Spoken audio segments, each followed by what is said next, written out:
Hello everyone. So next point is behavior prediction. Behavior prediction helps marketing departments determine what customers are likely to do in future. It uses historical customer behavior data to foresee future behaviors. आता behaviour prediction मध्ये कस्टमरच्या future needs काय असतील किंवा future demand काय असतील तर ते analyse केल्या जातात. त्याच्यासाठी हिस्टॉरिकल डेटा जो आहे तर तो अनालाइज केला जातो किंवा त्याच्यावरून काही डेटा प्रोसेस केला जातो की जेणेकरून फ्युचर नीड्स जे आहेत तर ते समजतील आणि तसे प्रोडक्ट मार्केटमध्ये अवेलेबल करता येतील. त्याच्यामध्ये आता टाइप्स आहेत. Propensity to buy analysis, understanding which products a particular customer is likely to purchase. ह्याच्यामध्ये कॅटेगरी आहे, स्पेसिफिक कस्टमरच्या नीड्स ज्या आहेत तर त्या कन्सिडर केल्या जातात. नेक्स्ट पॉइंट आहे next sequential purchase, predicting what product or service a customer is likely to buy next. Customer कुठलं प्रोडक्ट किंवा सर्व्हिस जे आहे तर ती परचेस करायला तयार होईल किंवा त्यांचं माइंड रेडी असेल. फॉर एक्झाम्पल जर आपण टुरिझम कंपनीचं जर एक्झाम्पल कन्सिडर केलं तर त्यांच्या ट्रिपला गेलेल्या लोकांच्या बिहेवियर वरून किंवा त्यांच्या डेटा किंवा फीडबॅक मधून काही गोष्टी लक्षात येतात. मग त्यांची नेक्स्ट ट्रिप जी आहे तर ती त्यांचा इंटरेस्ट काय असेल तर ते त्याच्यावरून प्रेडिक्ट करता येतं. नेक्स्ट आहे product affinity analysis, understanding what products will be purchased with other products, also known as market basket analysis. It can be viewed as examining product in a shopper's basket to understand possible product associations. आता market basket मध्ये किंवा market basket analysis मध्ये जे product किंवा त्याच्या सोबत जे काही प्रोडक्ट लागणार आहेत तर एखादी गोष्ट परचेस केल्यानंतर आता मोबाईल फोनचं एक्झाम्पल कन्सिडर करूया. मोबाईल फोन परचेस केल्यानंतर त्याच्या सोबत बाकीचे जे प्रोडक्ट सेल आउट केले जाऊ शकतात तर ते आहेत ब्लूटूथ आहे किंवा हेडफोन्स आहेत, कव्हर आहे फोनचं किंवा स्क्रीन गार्ड आहेत त्याचे. असे वेगवेगळे प्रोडक्ट्स जे आहेत तर ते एकत्र परचेस केले जाऊ शकतात. नेक्स्ट आहे price elasticity, modelling and dynamic pricing, determining the optimal price for a given product, often for a given customer or a customer segment. By understanding how a customer is likely to behave, a company can make a host of marketing decisions based on the knowledge. Customer segmentation जे आहे तर त्याच्यानुसार कस्टमरचं behaviour जे आहे तर ते analyse केलं जातं. त्या सेगमेंटेशन मध्ये जॉग्राफिकल किंवा एज वाईज किंवा जेंडर वाईज सेगमेंटेशन असू शकतं. नेक्स्ट आहे customer profitability and value modelling. The first fundamental component for understanding customer by customer profitability is to know the revenue and the cost for each customer. However, most companies accounting system do not allocate cost on a consumer by consumer basis. To turn CRM data into customer profitability model, a company must switch from activity based cost accounting to customer based cost accounting. This means allocating cost by customers. आता individual customer जे आहेत तर ते किती cost जी आहे तर ती spend करतायत आणि त्यांच्यामुळे किती प्रॉफिटेबिलिटी होतीये. म्हणजे आता काही कस्टमर्स जे आहेत तर ते बल्कमध्ये प्रॉडक्ट परचेस करत असतात किंवा एक्सपेन्सिव्ह प्रोडक्ट्स जे आहेत तर ते परचेस करत असतात. मग कुठल्या कस्टमर कडून प्रॉफिटेबिलिटी जास्त होतीये, तर ते अनलाइज केलं जातं. The second component is to move away from a brand management focus to a customer management focus. In a brand management model, at a bank, for example, one manager manages mortgages, other checking accounts, and another one is for credit cards. The managers may not be aware about how many customer interact across the entire business. For an individual product, a customer may be a low value customer, but he may be very valuable across the entire organization. आता इथे त्यांनी बँकेचं example घेतलंय की ती customer centric process नाहीये, की individual analysis केलं जात नाही, की आता बँक मध्ये वेगवेगळे डिपार्टमेंट्स असतात. मॉर्गेज आहे, अकाउंट आहे, लोन आहे, क्रेडिट कार्ड आहे. तर अख्ख्या बिझनेस मध्ये किती कस्टमरशी इंटरॅक्शन झालंय हे नाही कॅल्क्युलेट करता येणार, पण प्रॉफिट किती झालंय किंवा एखादा पर्सन असतो तर तो किती जास्त इन्व्हेस्टमेंट करतोय, तर त्याच्यावर हे डिपेंड असतं. हे टोटली ब्रँड मॅनेजमेंट वर फोकस केलेलं आहे. Channel optimization. The goal of marketing automation is to offer the right message to the right customer at the right time.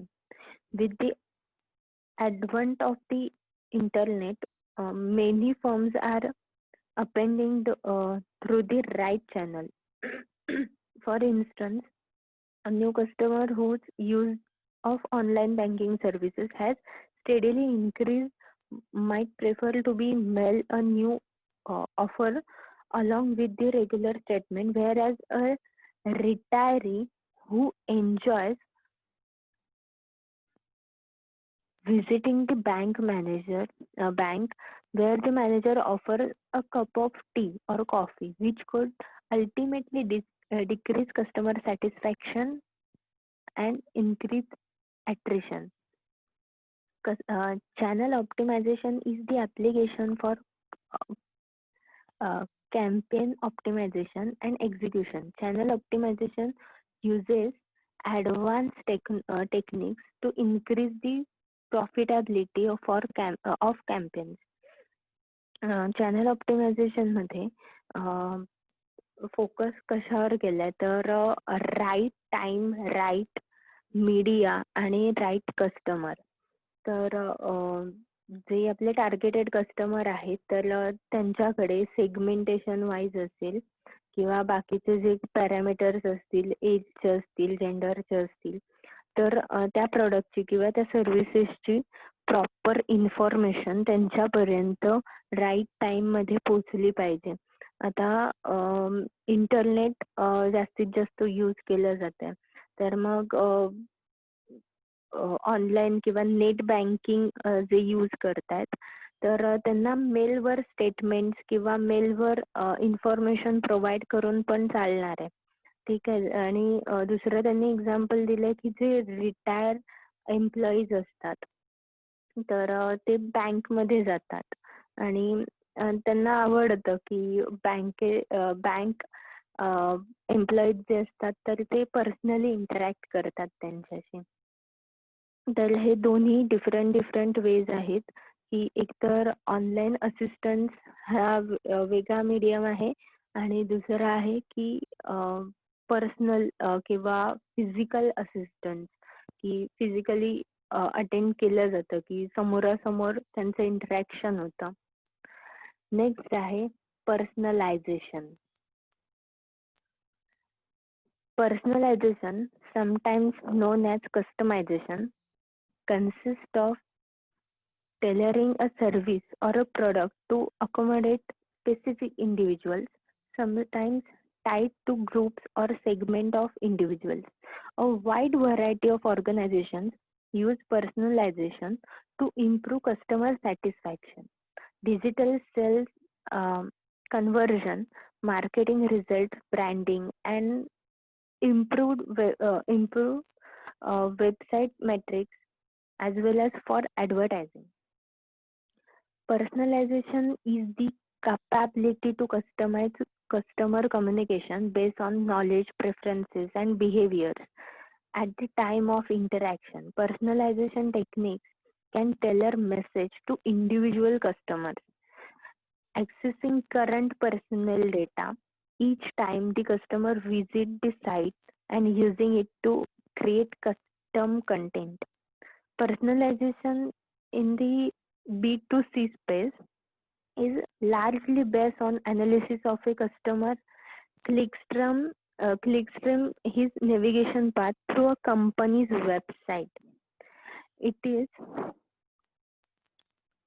important to note that analyzing clickstreams can give rise to dozens of new tactics, including changes to web impressions according to a customer's navigation patterns and past purchases, custom promotions or discounts based on past purchases or research, custom web pages according to visitors uh, used of sites. आता या point मध्ये exactly explain काय केलंय तर personalisation of data किंवा product सर्व्हिसचं असेल. त्याच्यामध्ये एखादा कस्टमर जो असतो तर त्याला प्रोडक्ट जे आहे तर त्या पद्धतीनेच आवडतं किंवा ठीक आहे, तुम्ही नेहमी कॅन्टीनला जाता तर कॅन्टीनला गेल्यानंतर तुमचे मेनू ठरलेले असतात. ठीक आहे, तर तुम्ही तिथे बसल्यानंतर तुम्हाला जसं आवडतं तर त्या पद्धतीचं फूड आयटम जो आहे तर तो तुमच्या समोर आणून दिला जातो किंवा तुम्ही साधी ऑर्डर दिलीत तरी तुम्हाला सतत कस्टमायझेशन करावं लागत नाही. एक दोनदा त्या सेलरला कळलं की तुमची टेस्ट काय आहे किंवा स्पायसी हवं असेल किंवा त्याच्यात काही मीडियम हवं असेल तर जे काही तुमचे कस्टमायझेशन आहे तर त्यानुसार तुम्हाला ती सर्व्हिस किंवा प्रोडक्ट जे आहे तर ते प्रोव्हाइड केले जातात. नेक्स्ट आहे event based marketing. The best definition of event-based marketing is a time-sensitive marketing or sales communication reacting to a customer-specific event. Event-based marketing, also called as event-driven marketing, can apply to a segment of customers or to individual customers. Organization can be successful if they reach out the right target or audience with the right message at the right time. EBM, also known as trigger marketing, is a form of marketing in which marketers identify the key event of customers' life cycle and place their product accordingly. Most companies developing event-based marketing are doing so based on a clearly defined set of high-profile events that call for straightforward action. The ideal goal of event-based marketing is to be able to react to customer event in near real time soon after the actual event occurs. आता याच्यामध्ये जर example consider करायचं झालं तर event based marketing म्हणजे वेगवेगळे event सुद्धा sponsor केले जातात. आपल्याला माहिती आहे की एखादा कार्यक्रम असेल तर त्याला स्पॉन्सरशिप केली जाते किंवा तिथे होर्डिंग असतं. तर हा पण एक वे आहे कम्युनिकेशनचा. तर त्याच्यामध्ये पण right target audience, right message आणि राईट टाइम हे 3 गोष्टी पुन्हा इम्पॉर्टंट आहेत. कारण समजा एखादं प्रॉडक्ट जे आहे तर ते यंग जनरेशन साठी असेल तर कॉलेजचे इव्हेंट स्पॉन्सर करून तिथे फायदा होणार आहे. ठीक आहे. तेच जर स्कूल गोईंग फंक्शन मध्ये प्रॉडक्टचं स्पॉन्सरशिप किंवा इव्हेंट असेल तर तिथे तेवढा रिस्पॉन्स मिळणार नाही आणि राईट टाइमला पब्लिसिटी झाली पाहिजे किंवा मार्केटिंग झालं पाहिजे. लाईक दिवाळीचं ओकेजन असेल तर त्याच्या आधी ज्वेलर्सचे ऍड्स खूप जास्त असतात किंवा मोती साबणाची ऍड सुद्धा असते. ठीक आहे. तर हे काय आहे तर परफेक्ट टायमिंग आहे त्या ऍडव्हर्टाइजमेंट साठी. आणि दुसरं इथे एक्झाम्पल मेन्शन केलंय की एखादा कस्टमर जर कॉल करत असेल की कारचा इंटरेस्ट कार लोन वर इंटरेस्ट किती आहे तर बँकर जो आहे तर त्याने लक्षात घेतलं पाहिजे की समोरचा पर्सन जो आहे तर तो कार लोन साठी इंटरेस्टेड आहे. मग तो कॉल जो आहे तर तो लोन डिपार्टमेंट कडे ट्रान्सफर केला जाईल की जेणेकरून त्याचं क्वेरीज ज्या आहेत तर त्या सॉल्व्ह होतील. नेक्स्ट आहे CRM and customer service. Tracking and managing customer purchases and contact at major touch points including the phone, email, chat and social media. Next one is customer history and segmentation information. It's provided to the customer service representative to identify the most appropriate sales officer and manage this sales process. Next, surviving customers after the contact.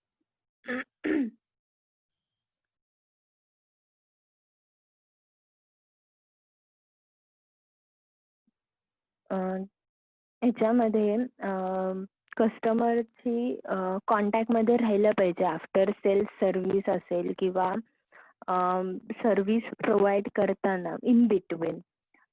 Next आहे की कस्टमरचे purchasing history असेल किंवा त्याचं buying behaviour जे आहे किंवा customer कुठल्या product किंवा सर्व्हिसेस बद्दल इन्फॉर्मेशन विचारतोय किंवा इन्क्वायरी करतोय तर ह्या गोष्टी आयडेंटिफाय करून किंवा त्यांचा इंटरेस्ट एरिया बघून त्यांना त्या गोष्टी प्रोव्हाइड केल्या गेल्या पाहिजेत. सर्विंग कस्टमर मध्ये सर्व्हिस प्रोव्हाइड केल्यानंतर सुद्धा बाय मेल असेल किंवा फॉर फीडबॅक असेल त्यांचं सॅटिस्फॅक्शन फुलफिल झालंय का तर ह्या गोष्टींसाठी त्यांना कॉन्टॅक्ट केला गेला पाहिजे. नेक्स्ट आहे call centre and customer care. Customer satisfaction and loyalty have become key objectives for organization as they organize that long-term customers cost less to service and are more likely to spend more with the organization. The call center is the place where many of these objectives are carried out one contact at a time. Customers are most important and a transition is observed from increasing market share to increasing customer share. Every new technology makes it easier to customer to change the suppliers. Hence competition among suppliers increases. They are focused to exploit new ideas and solutions to gain customers. The call center is a centralized office used for a purpose of receiving and transmitting a large volume of request by telephone. तर इथे call centre बद्दल explain केलंय तर कस्टमरचा जो share आहे किंवा कस्टमरच्या queries असतील तर त्या सॉल्व केल्या जातात किंवा त्यांना काही प्रोडक्ट्स जे आहेत तर ते सेल आउट केले जातात. मग त्याच्यामध्ये सर्व्हिसेस असतील तर त्याच्याबद्दल विचारलं जातं की ही सर्व्हिस तुम्हाला हवी आहे का किंवा तुम्ही इंटरेस्टेड आहात का किंवा तुमची असलेली सर्व्हिस जी आहे तर त्याच्यात अपग्रेड करता येईल किंवा अशीच अजून एखादी सर्व्हिस आहे तर ह्या सगळ्या गोष्टी ज्या आहेत तर त्या कॉल सेंटर थ्रू होणार आहेत. सॉरी, कस्टमर केअर थ्रू होणार आहेत.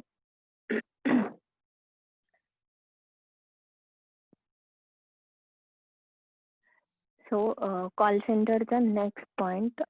Call center collective handling of letters, faxes, emails at one location is known as contact centers. A call center is often operated through a expensive open workspace with workstations that include a computer, a telephone set, handset connected to a telecom switch, and um, one or more supervisor stations. तर call centre मध्ये जेव्हा काम केलेलं काम करताना त्यांचं जे working आहे तर ते लॅन ने कनेक्ट केलेलं असतं. एक सर्व्हर असतं आणि त्याच्यामध्ये डेटा जो आहे तर तो फीड केलेला असतो. Customer support is critical to both keeping existing customers as well as acquiring new ones. Until recently, executives consider their company's contact centers a necessary cost of doing business and treated them as if they serve to sole purpose of weighting down corporate profitability. आता customer care असेल किंवा call centre असेल तर दोन्ही techniques म्हणता येईल किंवा medium जे आहेत तर ते कस्टमरच्या सॅटिस्फॅक्शन साठी आणि मुळात कॉर्पोरेट प्रॉफिटेबिलिटी साठी यूज केले जातात. तर मग त्याच्यातून अनालाइज केलं जातं की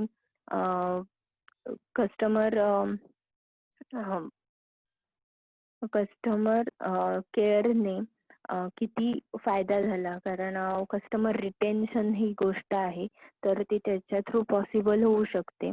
आणि कॉल सेंटरमुळे न्यू कस्टमर जे आहेत तर ते अट्रॅक्ट होऊ शकतात.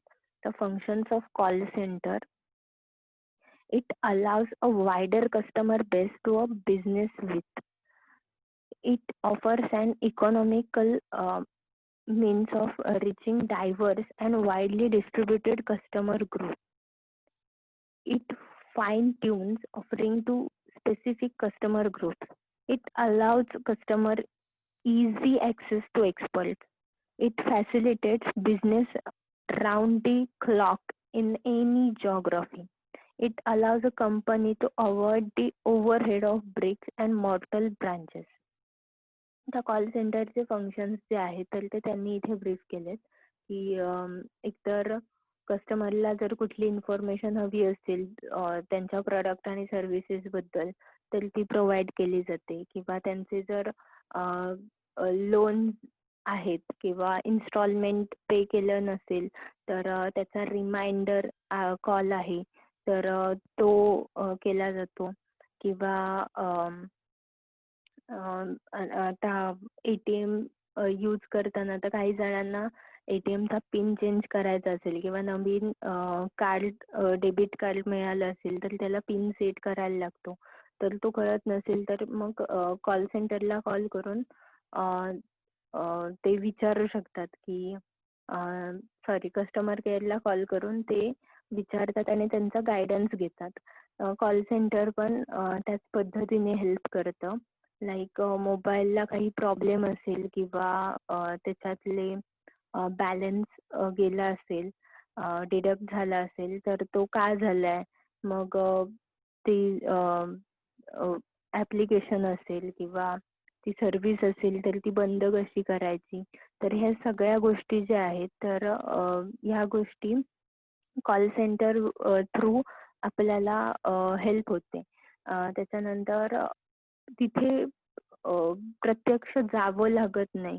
एकतर म्हणजे जॉग्राफिकल एरिया, तर आपण इथून सुद्धा कॉल सेंटरला कॉल केला तर तुमचं जे काही सिम कार्ड असेल कोणत्याही कंपनीचं तर तुम्हाला काही मुंबईत जावं लागत नाही त्यांच्या हेड ऑफिसला. इथे बसून तुम्ही कॉल करता आणि तुमचं काम होतं. आता त्याच्यामध्ये पण परत 2 टाईप आहेत, इनबाउंड आणि outbound call centers.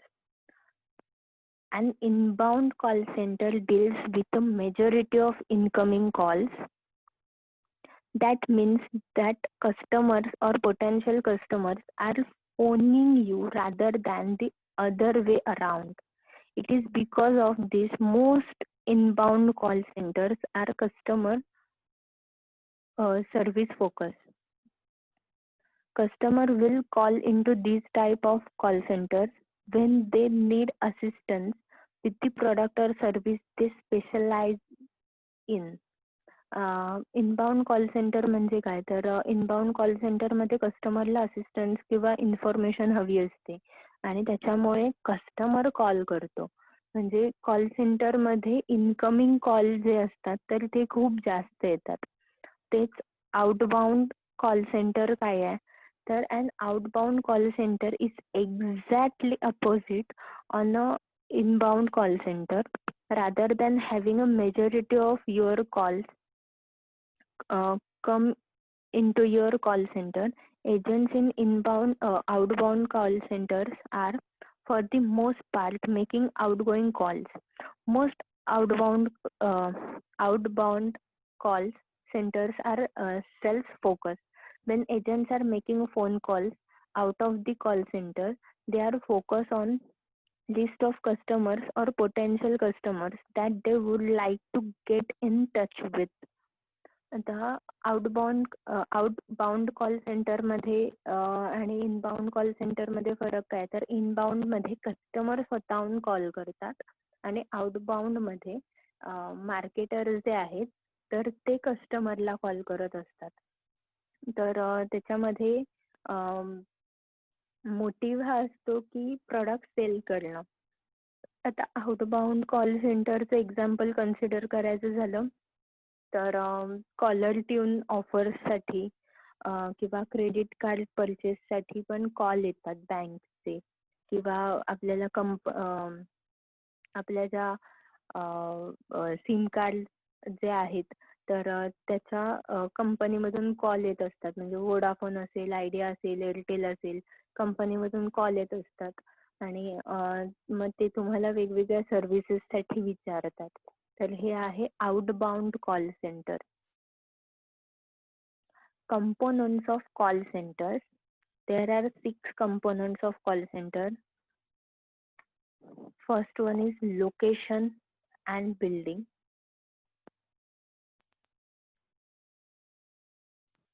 Location, building and facilities.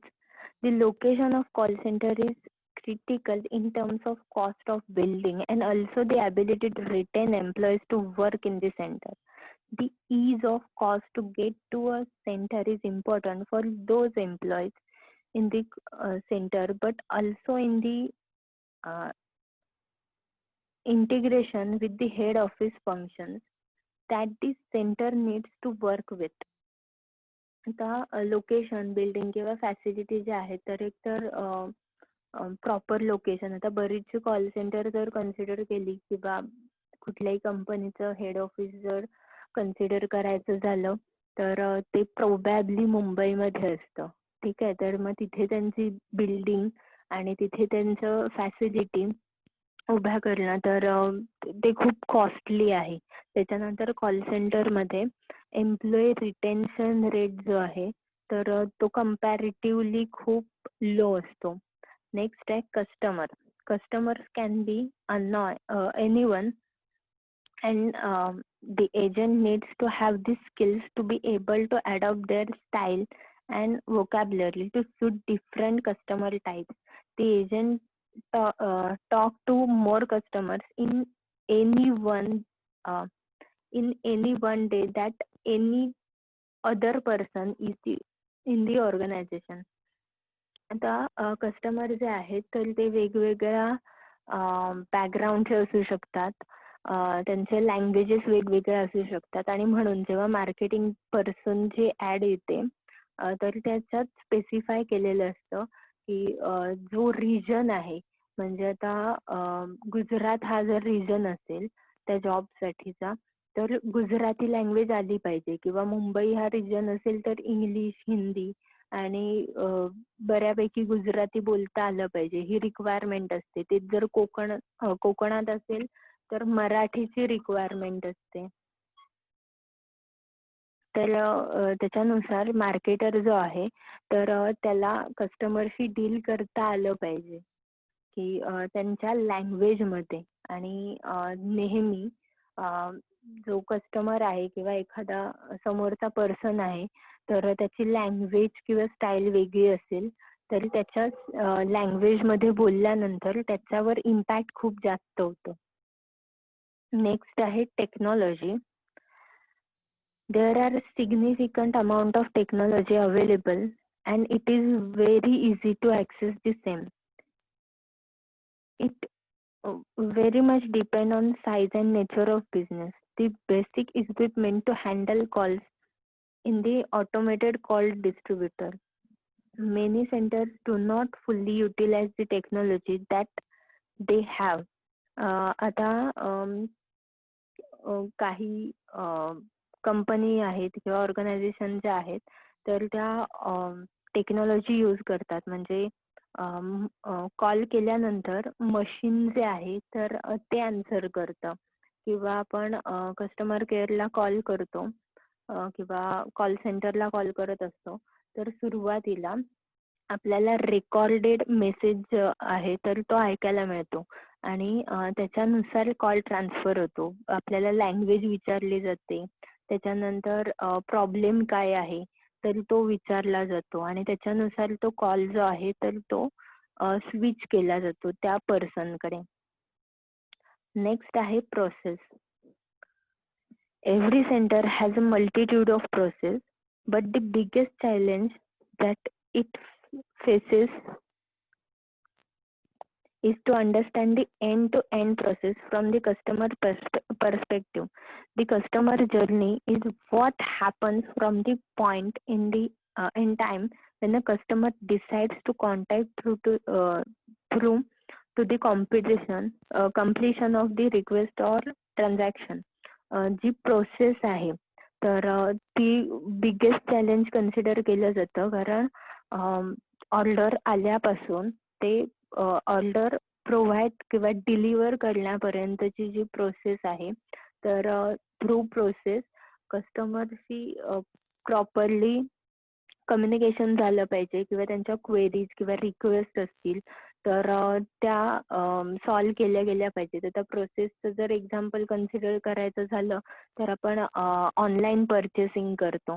तर एखाद्या ऑनलाईन साईट वरून परचेस केल्यानंतर आपल्याला जर ते प्रोडक्ट कॅन्सल करायचं असेल तर आपण ऑन ट्रॅक असताना पण प्रोडक्ट कॅन्सल करू शकतो. आधी प्रोसेसमध्ये हा ऑप्शन नव्हता. ते प्रोडक्ट रिसीव्ह झाल्यानंतर त्याच्यात फॉल्ट असेल तरच ते प्रोडक्ट रिटर्न जात होतं. ते सुद्धा त्याच्यामध्ये खूप टाइम पिरियड जात होता. नेक्स्ट आहे पीपल.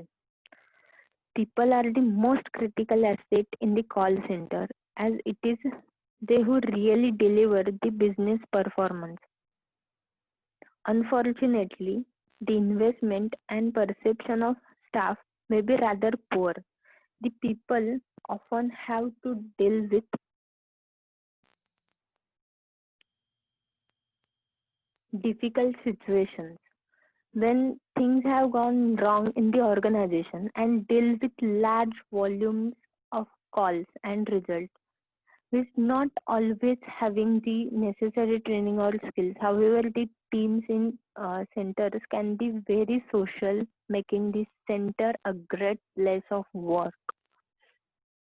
आता पीपल मध्ये कन्सिडर करायचं झालं तर कॉल सेंटरवर काम करणारी माणसं जी आहेत तर ती फुल्ली ट्रेन असतात. एकतर स्पेसिफिक ड्युरेशनला असेल किंवा एखाद्या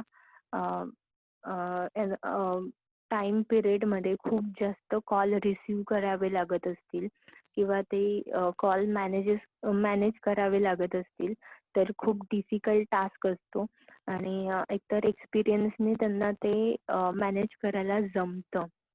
नेक्स्ट आणि लास्ट पॉइंट आहे finance and business management. there will be more management information tactics in the call center than in any other part of the organization. The center is measured complete picture. One of the most challenging roles in the planning, measuring and reviewing of performance because of so many centers are under pressure from calls and other expectations. That being able to step back and take an objective view may be difficult. Most centers are run to very tight budgets, so factors such as turnover of staff will have a huge impact. आता finance आणि business मॅनेजमेंटचा जर विचार केला तर call सेंटरचं जर schedule आहे तर ते शिफ्टनुसार असतं, टाईट शेड्यूल असतं. तर त्यानुसार बजेट जे आहे तर ते प्रोव्हाइड केलं जातं. मग एम्प्लॉई टर्नओव्हर असेल तर तो खूप जास्त असू शकतो कारण कॉल सेंटरवर काम करणाऱ्या लोकांना एकतर तितकं पेमेंट मिळत नाही आणि बिझनेस जो आहे तर तो किती होतोय किंवा कॉल सेंटरमुळे त्याला फायदा किती होतोय हा पण आस्पेक्ट जो आहे तर तो कॅल्क्युलेट केला जातो. त्या नेक्स्ट लेक्चरला आपण कॉल रुटीन बघूया. थँक्यू.